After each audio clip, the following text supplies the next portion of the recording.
Na pesika mbote na Congo mobimba na ba diaspora poto komi wa pilandama partout.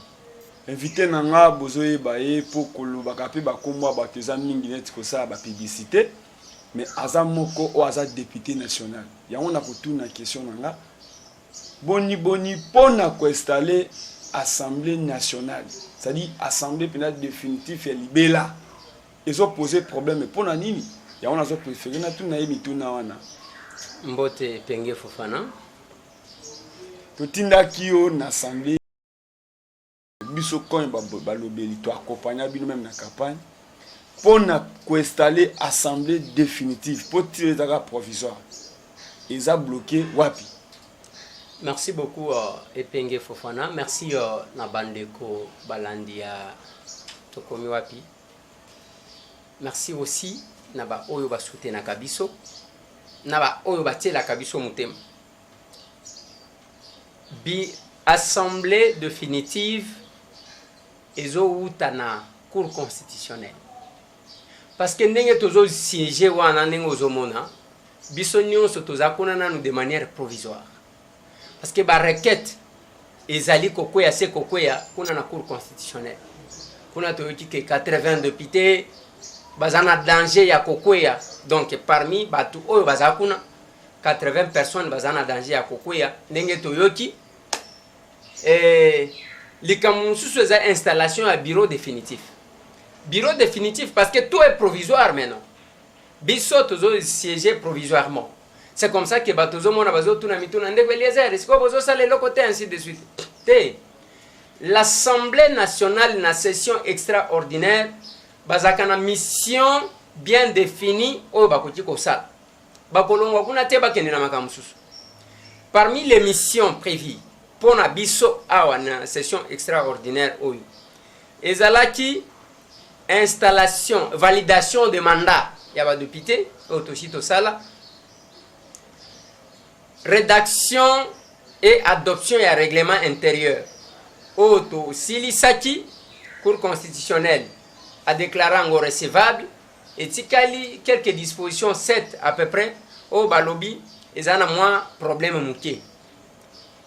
Bien que tangu tozo débattre na yango bande kona biso baza en face na ebité on va vivre le komoko yango na zwaki parole na lobby na parlement lobby to ko vivre na animalité parce que to bandi biso mo ko violer balobi non to kozwa arrêt ya cour constitutionnelle wana to mamiki yango na règlement intérieur. Ça existe où ça?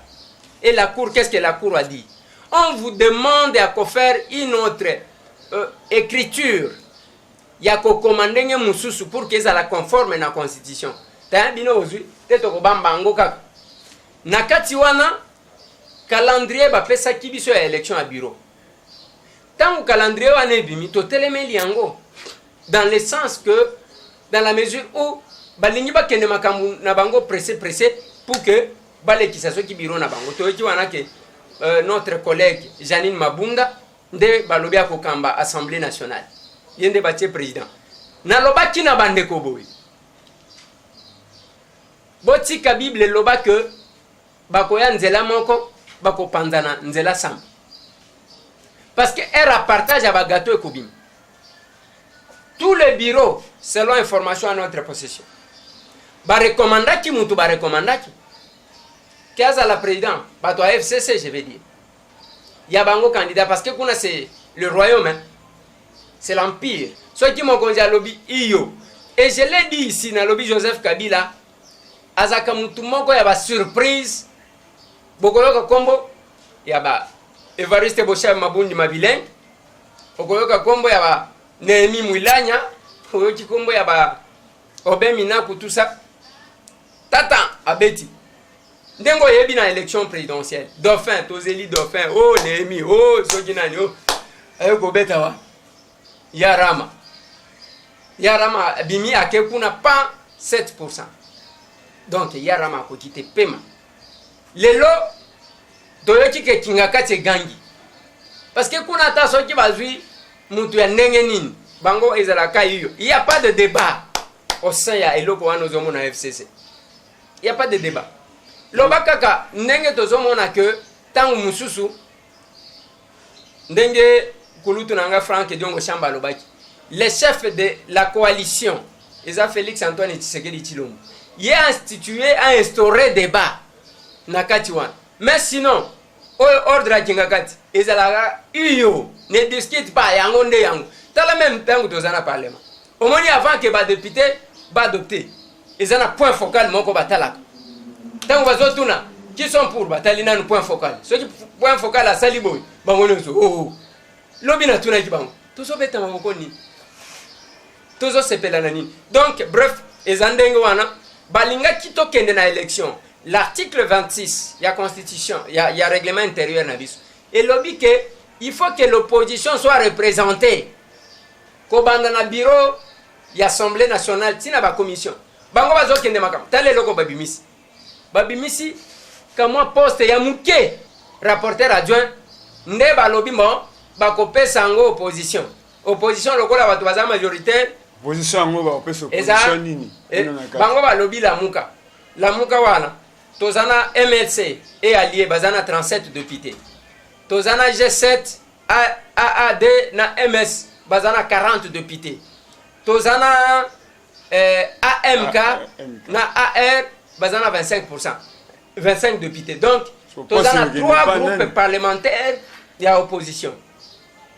Na 3 groupes wana, il fallait qu'il y ait un bureau que l'opposition puisse avoir au moins ceux qui bazana mité mamabe 2 postes. Moko ya qui titulaire, moko ya qui adjoint. C'est-à-dire ceux qui bappellent par exemple à l'opposition rapporteur. Nde balukeli est place mususu ata na présidence wana lobby deuxième vice-président. Soit te bappellent questeur, balukeli est même rapporteur adjoint. Donc yekokaki kozala ndenge wana. Mais ndenge tozomona tozokende. Obi ke soni. Balingaki to kende ko voter bureau définitif sans qu'on identifie d'abord Batou. Qui sont électeurs?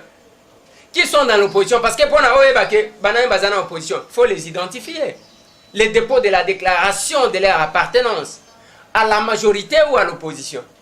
Mais wana ne salemite token. Tata wana na âge na ye, ba ke kuna ba sukumi ndenge to okaki, ba sukumi ya avant plénière. Olinyo tika la olinyo za la kaka, olinyo organiser te. Tata wana lembi nda yaki ndenge wana. Tangu bina ozolo ba yazo tanga ka papier na yiwa. Donc, bref, c'est ce qui bloque. Le mal veut nous rattraper.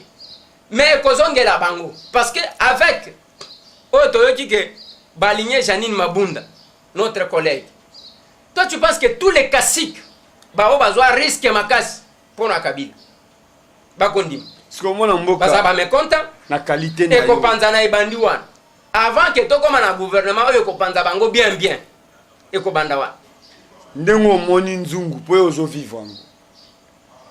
Kuna na kati en tout cas boza d'abord définitivité mais ba difficulté à boiza mais tant on peut pas installer assemblée pays aux hommes que non ceux qui le loi ici penda président moi si akamba assemblée c'est là yo attaque député aux hommes ngondeli moi si ezama bete tala ba payer belé kamba magana bas ce sont les pays les mieux gérés kende tala Suède okomona teso kinene bamboka oyo basi bakambaka eza bien. Mais problème eza wana te yake moi si to mobile non. Basi kutu bazalaka na sens moko boye. Mais question okaki kotuna eza yake est-ce que notre collègue Janine Mabunda a kozala à la hauteur ya kozala speaker FCCT lengi wana. Problème eza ya kozala na simate bazaba to FCC. Wana eza le côté. Bazaba to FCC. Moi, je parle, il y a capacité à gérer le débat. C'est ça la question. Baponi est sur bas de quoi? Parce que ceux qui ont bénéficié quand même dans le régime, ils ont bango. Notre collègue là, Janine Mabunda était ministre. Il y a Azalakaka. Azalakaka. Bon, tu évites, Atikala jamais kokota chômage. Donc, il y a Azalakaka. Ceux qui ont été à Kekuna. Batuna bangonde ba yebi compétence na ye. Mais la question qu'il faut se poser, ça sera le bureau de l'Assemblée nationale. Le monde nous regarde. Parlement Zakana Congo, ce n'est pas un produit, une fabrication locale. Les aba robot roulage te. Obiso to sala. Te, eza eloko zo exister à travers le monde. Est-ce que nenge parlement na biso kozala? Nenge parlement musu kozala? est-ce que la dame, cette dame que nous reconnaissons en elle, le capacité, parce que ceux qui battent à on a besoin de reconnaître,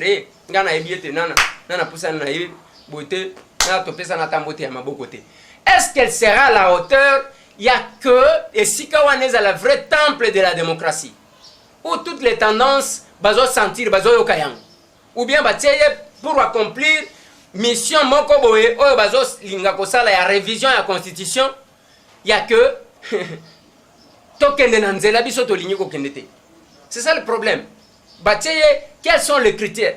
Bango moko bayebi. Mais toza déjà na batu, ozomona na parlement ba vandi wana. Parce que c'est ce que tali côté à FCC. Bao bakendaka ba réunion bazala combien? Ba réunion ya ko décide. Bazala ga belete. Ba mususu ba mbolombolo. Bango ne batiaka makelele dengo zoyoka. Parce que pour avoir voté au moni batalibo. Qui sont pour batalibo? Ceux qui ba moni kune bougete batikali wana. Et ils ignorent, bazo bosana une chose. Que mutu na mutu ndenge toza ba député wana, même ba oyo ba trichaki, même ba oyo ba nomaki. Mais quand même on a la responsabilité vis-à-vis à vraie autorité morale, qui est le peuple. Yendo ko rendre compte. 2023 ils a musikata, bozo rêver, ozo mona mutu azo loba mandat de 5 ans. Tozana na 5 ans, c'est faux tozana 4 ans, quelques mois. Et qu'aussi là, kozonga na discours nini. Ozali kaka mutu qui sont pour Yohan. Devant une question d'intérêt commun ou intérêt général, nous oublions nos appartenances politiques. Vous voulez mettre en place un bureau basé sur la fraude. Et tout ça la banyama. Et batouba koseka biso à travers le monde. Donc, les andengwana côté ya FCC. Oyebi kuna ezalaka mokonzi alobi. Biso l'avantage que nous avons, biso batam. Je suis parmi les rares députés. Le nouveau député, c'est le peuple qui est mon autorité morale. Peuple wana mtu atinda kinga. Peuple wana nde preso nanga. Oyo soki de lobby j'ai passé tout mon temps en face ya même ligne. Na ba parasole wana to vandi na ba yaya, tozo solo la tozo pesana. Bazo pesanga ba orientation. J'aime aller vers mon autorité morale. Et ça oyo te, je suis parmi les rares nouveaux députés qui interviennent parce que j'estime que je suis indépendant de toute orientation ou tout mot d'ordre sauf il y a peuple. Ceux qui peuple la lobby.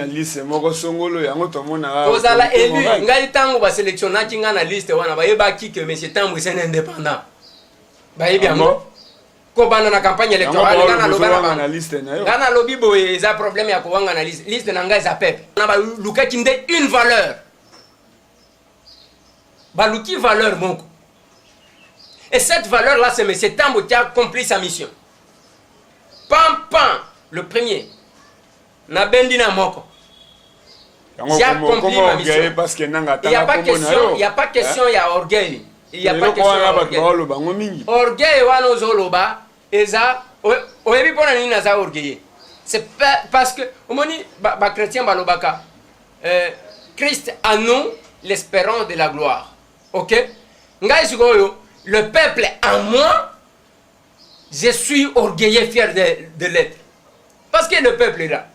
Ceux qui balobi nanga monsieur Tambwe tala to lingyo sala boité peuple wana ceux qui balobi nanga tambola makolongu na otambola makolongu yango peuple sengi mamwetali ba monument na bino peuple azana posa balobi ndeko Eliezer pe abimisa biso misisa na assemblée kuna alakisa bazana pe na posa ba monument ngo obozo boya wasimba nazolo ba boye émolument to salaire ya ba député o bazolobe. C'est ça. Notre collègue Delice Sanga a expérimenté, hein, a parmi bateau ba vota kana circonscription moko bambula na bambula. Aza na 3e législature na ye. Mais place wana sala ki raccordement frauduleux. Parce que matière wana n'est même pas l'ordre du jour. Ba député ndenge tozabo to éviter so ba ko futa biso mbongo combien? Sikozo kakola nini? Mbongo oyo ba député ba toucher. Ezaya kobomba te c'est $4030. Mais ngana lobaki na batu boy. Ngaya ta pona $20 je vais siéger. Ceux qui balobi wa ko bana ko futa député $20. Koloba makamora pona sentiment caméra. Et le problème ya koloba pona sentiment caméra te, mais c'est Tambwe a appris à s'acheter une voiture na musala na ya journaliste. Bien que bakanyinga kraka. Balingina salate. alors que c'est un service libéral comme tout autre service. Mais M. Tambwe avait le minimum en tant que journaliste. Place M. Tambwe Azalaki Kozanga. Bande konaye à travers le monde. Nazolo bakana potote. Parce que nga basi batinde langa mbongo na katako. Katako kombe. Basi batinde langa mbongo na wembwa nyama. Na loja mutu awa na Lubumbashi kututolo bate. Basi batinde linga mbongo na riwara. Kuna balanda kanga eroyo. Ndenge tozo sala émission bouli. Bazali banda bakola. Batila mbongo na pona. Et puis pona nini? Eloko nini etila ndeko na omo boatile lombo. Ko soutenir mwana mukolo lupangu na reconnaissance avant que tout ça la émission oyo. Na tongo wana yambi une maman qui est venue de Lausanne. Maman moko wana yelinga koli natala boy complet ya costume. Voilà pourquoi na belisa ka mutute pona ba costume. Na vana kaka boy mama Georgine. Ndeko elieza na moni la maman ko ya bien wana Paris. Parce que bakolo kolata bangwana ba parisien. Na moni la maman ko ya bien, na moni costume mo atindelinga photo alobi nazo sombe.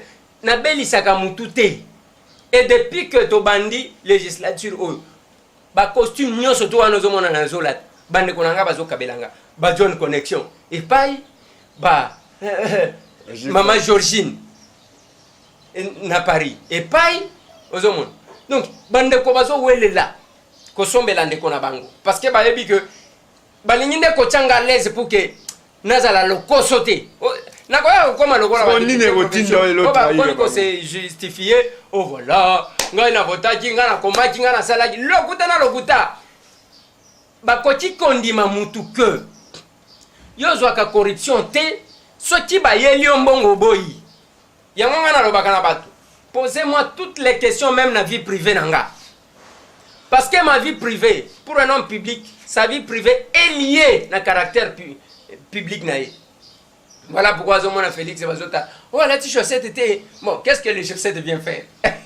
Donc Zomona na modèle wana soki bato balobi que il faut ba député ba tout chaque $20. Tant mieux. Ngai na ko siéger. Mais le mal, la petite difficulté que je constate maintenant, ezaya nini. Tant on azala ki journaliste simple.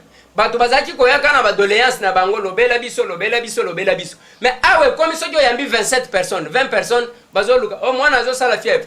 On ngana lignina bala. Pega bango ba lingi salaire pesa la. Na sali boye. Donc, il faut que belisa mutu ya kenazo mbongo ya kobana kwa système. Ndenge nini. Bon, ngana habité d'un côté ba pekisinga ko présenter permission. De l'autre côté, ba lobiment il faut ba député $20. Moi je suis pour $20. C'est pas pour ça que je vais quitter l'hémicycle. Merci. Na kolongwa hémicycle pour na liga mususu, mais pas pour na mbongo. Na Congo tozana makambo ibele mambo itali social insécurité epai tozomo appelé lo makambo ibele akanga bato. Parce que comment on mona mboka Félix depuis na limité azaka mutu ba voyage, ça dit mambo itali ba vol international lembango. Lelo aza président de la République. À répondre à bon ba besoin ya ba congolais, mais comment on a lelo na niveau ya États-Unis, peut toyebite ezaki ndoki, to eza cop po tomoni pe moko pe attaque congolais pe oyo pe bat bazo tia iliki na simana e mwana mboka Martin Fayulu Madidi soldat du peuple yepe na kati États-Unis eza nini bon ya liboso Martin Fayulu alongwa soldat du peuple oye bakate akoma commandant du peuple selon les tozoyoka donc omoni ata soldat nyo soki a umeli na armée il faut matamo grade donc eza ko yebisa yo ke tango zo benga ye soldat du peuple wana au ko risquer cause problème na ba obazo soutenir parce que kitisi soki moni même l'armée soki mutu aza adjudant azaki adjudant a commis peut-être sous-lieutenant yo bengié adjudant bosoyi na yebagite pe salemaka. Qu'est-ce qui se passe dossier ya mwana mboka Félix Antoine Tshisekedi Tshilombo chef de l'État a vu le qui bato ebele ngana éviter ozo tambola ngana lobaki na bango soki bozana posa ya kotanga le nombre ya voyage ya Félix Antoine Tshisekedi Tshilombo boko lemba parce que boko tondisa ba agenda boko tondisa ya mais place Félix azokende il faut se poser les questions azokende pona makambo ya famille na ye azokende na pèlerinage Félix azokende na bokilo na ye to azokende kopema il fallait qu'il bayo kela ima avion wana bato peut-être o ba voyage akatende bazomona ngo soki ndeni avion za la kapemati oui budget mbogi aussi là zela kaside Félix Antoine Tshisekedi Tshilombo aleki comme chef de l'État na pays oyo en conflit avec presque tout l'extérieur mobimba contre la RDC, Union européenne contre la RDC, les États-Unis d'Amérique contre la RDC, batu nyonso ba chinois nde bayaki parce que bazaki na COP na bango ya ke bazwa ka malembe bazakuna yango moni même la plupart des autorités ba komika so nani Chine bakekuna parce que poto epelaki moto poto ba combattant poto ba résistant poto ba tutu wana moyen mutu acha lokolo ezate.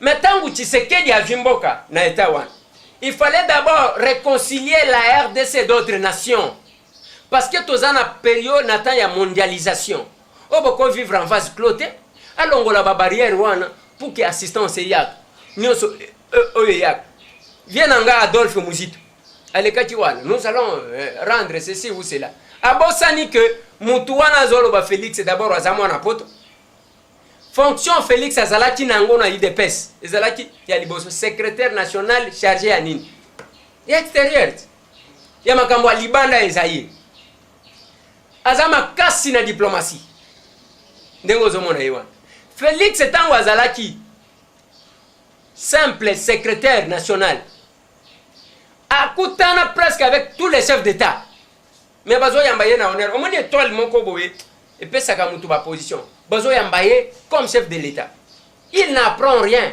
ayebi place likambo ezali pona ko résoudre même makambo ya insécurité awa bino bazo lo ba Rwanda zo ka force wapi na États-Unis ba Rwandais baza vraiment bien implanté na États-Unis et na kati wana yango moni ba koma Kagame koma techa ko finga na président français akosali le côté parce que azana mutu makasi na sim les États-Unis yango moni Félix Antoine Tshisekedi Tshilombo son premier voyage à États-Unis il faut qu'on ait une place à kobeta bombe so ba congolais bazela nini zela kaside ozana posa ya ke insécurité si là bozo akize ba Rwandais base arrière ya ba Rwandais zawati eza ba américain de basala yeba ke ba américain de mutu basala Mobutu akoma roi d'Afrique.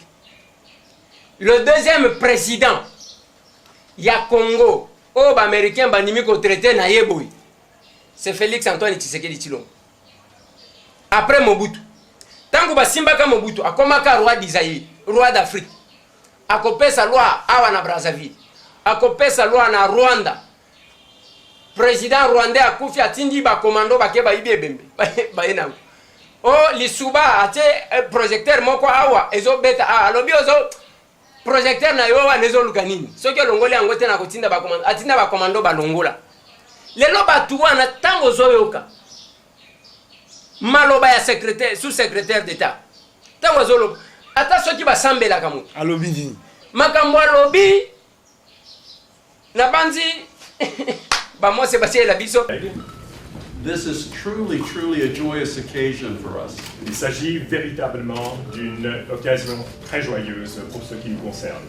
To be able to welcome the first truly democratically elected president of the Congo during the first changeover from the regime in place to a member of the opposition in Central Africa. De pouvoir accueillir le premier président véritablement démocratiquement élu dans le cadre d'une transition, d'une alternative, d'une transition démocratique, d'une alternative démocratique du pouvoir, donc dans un pays d'Afrique centrale.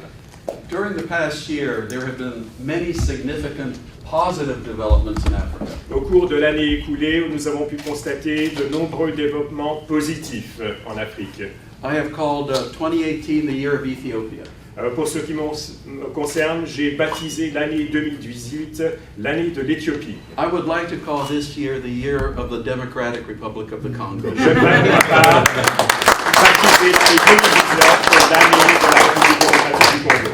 Because for the first time in its history, it will be democratic and truly a republic. Parce que pour la toute première fois de son histoire, le Congo sera véritablement démocratique et véritablement une république. I'm not going to make a long speech. Je ne vais pas prononcer un long discours. I just want to read a few of the achievements His Excellency has achieved since coming to power. Je voudrais tout simplement me borner à citer quelques réalisations que vous avez accomplies depuis votre investiture.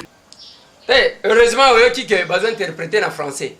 Balobi, en Afrique centrale, ce qui est un président va voter qui toque malamu sans problème de manière démocratique. Esayo Félix. Et puis Balobi, 2019, Ezaki à Éthiopie. Et 2018, Ezaki à Éthiopie. 2019, Ezaki à Congolais. Ça, ce sont les Américains. Il y a un gars qui même m'a changé. Balobi qui a okuta na Trump te ba changer Balobi. Oh, mututo kutani na ye. Hein? Mututo kutani na mutu mususu. Il faut qu'il y ait un chef de l'État. Mais tant que autres là, les Américains, et puis ils vont rappeler, ils vont rappeler les Congolais. Alors depuis Oleki, Otiki va prisonnier politique. Depuis Oleki, société civile est à l'aise. Depuis Oleki, opposition ils ont ça la manifestation sans problème. Depuis Oleki, policiers beti massacre va condamner. Depuis Oleki, ba corrupteur na ba corrompu, otie bango à la disposition de la justice. Depuis Oleki, donc balobi mundela ou américain balobi ceux qui n'a bandi ko tanga liste eleki donc tango zomona il n'y a que bison de to zomona ngote wana to fandi na kati ya États-Unis wa nde balobaki oh il a triché il a volé. Moi j'attendais que tout ba spécialiste et réseaux sociaux ba répondre mundele wana ba répondre on a dit on va faire ceci le Congo va devenir ingouvernable. Donc, souhait à Batu, ezaya ke Congo, biso tozala malamu te. Donc, kotambola ya Félix, azo kende kolukela bana na yeli pate. Félix aza villageois lokola mais tambo ete azana posa découvrir mokili. Mboka nini Félix akei banda babota ena kendate. C'est ça la vraie question qu'il fallait se poser. Félix akena mboka nini oh banda babota ena kendate akeko découvrir. Angola Brazzaville, ouais. Éthiopie, ouais. États-Unis d'Amérique, ouais. Donc, c'est pour vous dire que Batu Bazo et Bate Kosa les années. Kosa là, ce n'est pas resté au bureau en train de tourner le pouce, accorder les audiences, dont la plupart des gens, Bazo et Kana ba CV. Yo somona ozo kende pas chef de l'État, ok ko pesa chef de l'État, CV na yo. Zonga na musala CV na nga yango. En tout cas, oyebi que Félix, peut-être votre cabinet va au Sam Salate Congola Mag et sa chef. Yo d'abord mutu otanga oyima kamuninge zalaka.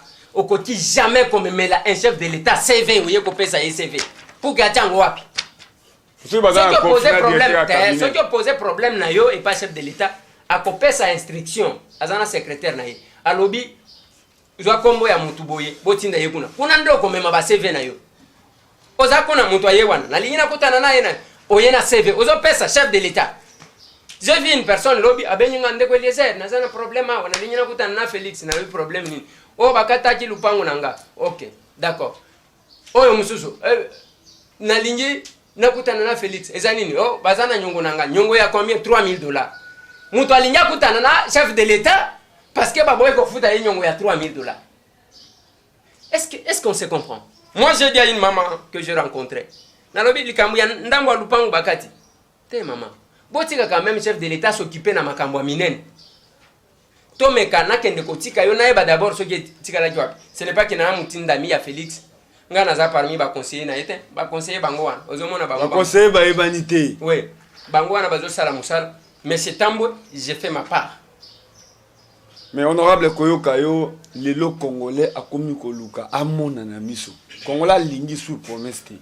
Na ebité te bambetali ba corruption parce que les mêmes ba diriger ba Joseph Kabila bango de bazalelo. Yo moko d'abord oza victime. Potango kangama tozaki na ba ene wa ba Serge Kabongo ba Joël Kade toye comme na procureur. Malaki biso ke bazo tika obima na parquet. Après OK na makala. Et là, on y a ba Congolais na mitu qui ba komona ba kanga ba toana nyonso ba zo corrompre ba. États-Unis répondent pendant que Epenge Fofana azomitu na nani. États-Unis a répondre que aussi au bandi ko zo ba corrupteur na ba corrompu zo changuna à la disposition de la justice. Voilà là où Félix est en train de jouer. Maintenant de Zoloba, même temps aux Zoloba likamunanga. Mais c'est un boyenga na regretta kata eloko moko te. O ya ke o batindanga na makala basala boita, kunanga na date. kulutu na ngai oyo akangisa ngai mon collègue bien que ye bavote triplement ngoyika sanji député provincial ngoyika sanji député national ngoyika sanji sénateur aleki nga na bamanda ebeli mais lelo toza na bacollègue na kati ya assemblée nationale toza bacollègue toza na problème na ye te bacollaborateur na ye bapesa ye bainformation bapesa ye parce que baflata. C'est comme ça que j'ai rappelé aux gens na lobby na annuaire na répertoire ya bato bapesa bajournaliste mongo ya makasi grand frère na nga azate azate pour que M. Tambo akende kosala chantage natikala jamais kosala chantage na bina natikala jamais place moko wana na moni neti tobosani bana mboka mibale baza na États-Unis mais tomoni ba américain bakumisi victoire ya Félix Tshisekedi mais mwana mboka Martin Fayulu o azotambola bifo a récupérer Imperium pe alobi kengo ba congolais ba osenga minduki siko lelo na États-Unis bandimi victoire ya mwana mboka Félix. Bon, on a évité Fofana. Ce qui, je ne pense pas que Martin Fayulu a kokende koluka manduki pona kokende kobundisa nani. Fayulu n'a jamais été dans une rébellion. Alors biba congolais. Na lobi boye yango na zolo bate. Fayulu n'a jamais été dans une rébellion. Ba rébellion et bima ce qui Fayulu alinga kokende na rébellion alinga kyakende. Moi je ne veux pas koloba, je connais un peu Fayulu. Plus que bato beleo bazocha makelele awa na kisasa pe na réseaux sociaux. Mais oye bien mazo ya zo ba ki Imperium. Oye bien problème ya Imperium. Et Martin Fayulu atikala jamais kolobela likambo ya Imperium. Mutu moko akola kisanga vidéo o Martin Fayulu azolobela Imperium. En vérité des îles. Oye kisiko. Mais vérité des îles nde o ba américain ba pêcher réponse. Ngate Martin Fayulu atikala jamais kolobela Imperium. Martin Fayulu a lobela ka vérité des urnes. Vérité des urnes, ba américain. This is truly a joyous occasion for us. Il s'agit véritablement d'une occasion très joyeuse pour ce qui nous concerne. To be able to welcome the first truly democratically elected president of the Congo during the first changeover from the regime in place to a member of the opposition in Central Africa. De pouvoir accueillir le premier président véritablement démocratiquement élu dans le cadre d'une transition, d'une alternative, d'une transition démocratique, d'une alternative démocratique du pouvoir, donc dans un pays d'Afrique centrale. Bangone mutu bazo répondre.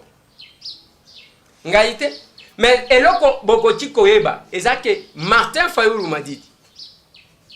Nande konaye Félix Antoine Tshisekedi Tshilombo. O baza ba frère. Baza batu moko parce que d'abord basambela kesika moko.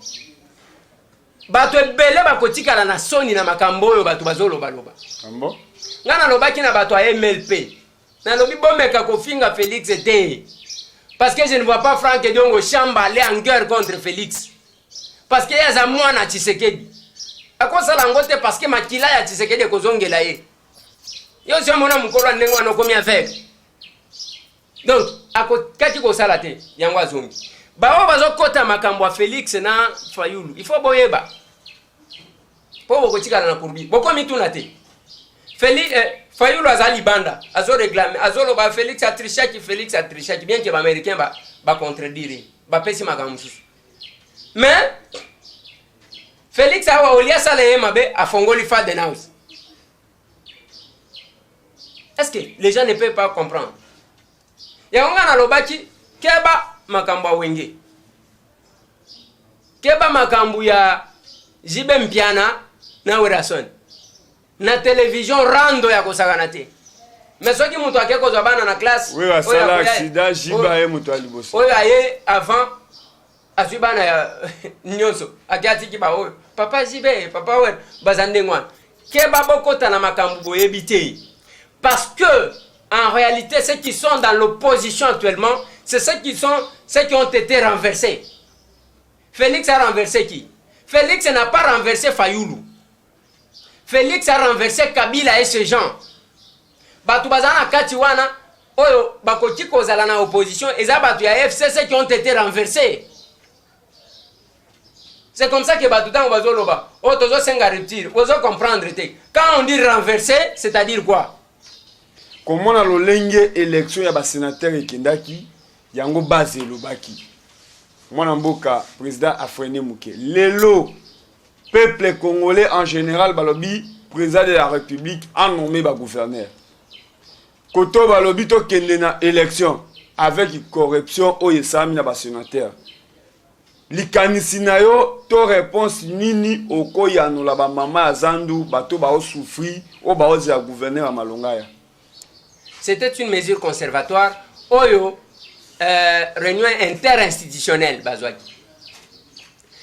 Félix Antoine Tshisekedi Tshilombo en sa qualité de garant et bon fonctionnement des institutions ndalobaki bo stopper na peuple azotomboka. Lelo ba installer Sénat. Lelo awa ba installer Sénat wana. Mais total la Sénat wana ngwe servir nani parce que si ça ne dépendait que de moi, on pouvait supprimer le Sénat. Tozo monata musala bazo salate.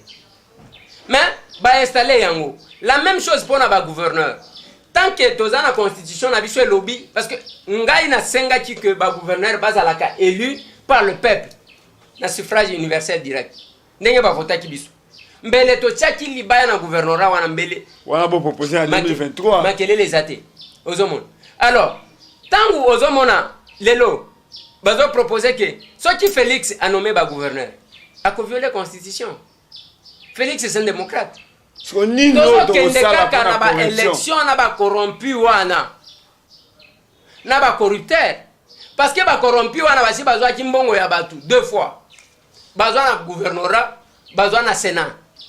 Mais ba misusu ya lokoso bazwa ki mbongo ya 4 sénateurs. Ndenge ba lokoso misusu basi bazwa mbongo ya 3 candidats gouverneurs. Na simanango comme na chasse à l'homme ndenge ko sale.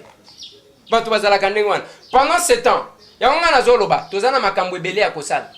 Awa lelo bazo traquer ba chaer, ba coopérant. Ceux qui okekuna bakangi bakangi. Na toni batu bozo kangela bango nini? Baza ba kuluna te, ba yibite, mutu azana $20 na ye, $40 na ye. Azo se débrouiller yango ezo lier sa famille na ye. Bo kangi parce que bozo le musala. Dans les 100 jours, misala comme tel les a prévité. Bo patienter, ce qui gouvernement, les chefs de l'État tient en place le mécanisme d'emploi ya batu. Bolo bake oyo azwaki musala boy ko sala comme ça bokangie botie na boloko. Moi je pense que to multiplier ya que ceux qui bakangi mutolie batie na boloko batinde na ferme ke ko kata bilan. Botinde na cassette, kanya ma cassette. Ba investisseur nyonso, quel que soit domaine na bango surtout bazana secteur minier. Bazala mutuna mutu azana bilanga na ye ya koliesa ba congolais. Azana classe na ye ya kotangisa bana ba travailleur na ye. Azana hôpital na ye ko traiter bana ya travailleurs na yena bana na ba. Donc avec ça toko changer makambo et puis makambo ko zala ndenge mususu.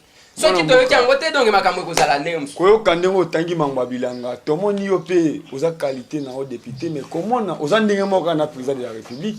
Ozo tambola bitambola tamba me solution ezati. Tomoni yo awa na vallée de la Funa. Tolongwe wana tomoni yo pe na boka sa a mambo etali ko kotalela ba congolais baza ba travailleurs ba indo pakistanais. Mais comment la passage na ona bilanga solution moko izati yango to préféto tout na yo moko po toza liboso na yo et aussi c'est nini ezotambola te epenge Fofana ngai naza bitambola tambola te nakendaka esika base pa beninga esika peuple azobenganga esika autorité morale azobenganga tokendaki na vallée de la Funa bilanga kindibula oyo ya côté ya université obatindi bato na baye to yike bakangi bato batindi bato na makala lobby nazo kitawana na ministre ya affaires foncières ba papa nanga ba mama nanga boza kuna na kokita na ministre ya affaires foncières je vais associer na ministre wana ko tia conseiller principal ya chef de l'état tozo kita na yo parce que to kondimate que place nyonso bateka kaka toke makambo ya bendo pakistanais ba travailleurs wana il y a eu tripartite et la vision du chef a été détournée par Batou bake ko signer protocole d'accord na ndenga kuku batango bana na ndenga kuzu na ebité bazakuna bazali komio et j'ai dit na ba congolais chef de l'état zo ki option ya ke ba suspendre ba société ya placement bato ba sous-traitance ba suspendre bango na en attendant total à clair to vérifier quelle est la maison qui mérite d'être là, quelle est celle qui ne mérite pas. Bah détourner parce que bazana posa ni ba ke ko sala ba commission et le ko zo simbate. Je me suis lavé les mains. C'est la même chose. Ah, bah, tout, makambo ya ba médecin, bah, tout, bazo, baluka. Et comme il va commission. Makambo ba médecin. Donc, ce qui n'a quitté quelque part, nazaka ne loko nazo ça. To me dit ko quitter papa, oyo, azana météo. Tala nenge ba niko finga biso. Parce qu'elle suit bango. On ne peut pas accepter dans un pays normal. Yo, ministre, elle est à cause de la bureau. Ok, au côté de la makambo ya mapango. Ozata, ce n'est même pas votre domaine. Oh, c'est ma femme. Papa, attends-moi si na yo ango. Donc, bref, c'est ça. Biso, partout où l'autorité morale m'invitera, je vais descendre. Nakogita. On a ligné qu'il y a une agence, il y a grands travaux. Pour na ba passerelle wana bazozo akaba mapango abatu. On ne va pas prendre l'expropriation au kozwa lupango ya mutuka kabo ina côté. Okoyo kana na yo kofuta imbongo na ye bongo tongi. Je pense que c'est correct ça. Merci honorable pour l'entretien na biso mukola lelo oyo pe tozanga ki kotuna yo oyo mo ozana ngona mutu oyo ko bakisana.